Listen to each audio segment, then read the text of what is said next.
மகாராஷ்டிராவில் விரைவு ரயில் மோதி 12 பேர் உயிரிழந்த சம்பவம் பெரும் சோகத்தை ஏற்படுத்தியுள்ளது.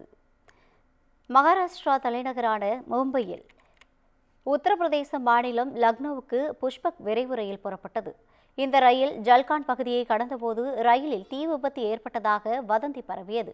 இதனால் அச்சத்தில் அபாய சங்கிலியை இழுத்து நிறுத்திய பயணிகள் ரயிலிலிருந்து இறங்கி ஓடியுள்ளனர்.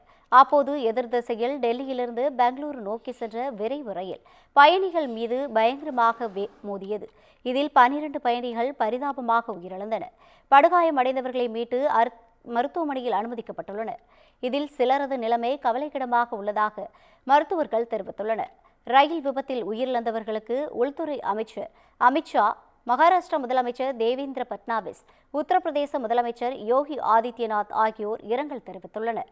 மேலும் ரயில் விபத்தில் உயிரிழந்தவர்களின் குடும்பங்களுக்கு மகாராஷ்டிரா அரசு 5 லட்சம் ரூபாய் இழப்பீடு அறிவித்துள்ளது. 12 பேர் உயிரிழப்பிற்கு காரணமாக ரயிலில் தீப்பற்றியதாக வதந்தி பரப்பியவர்கள் குறித்தும் விசாரணை நடைபெற்று வருகிறது.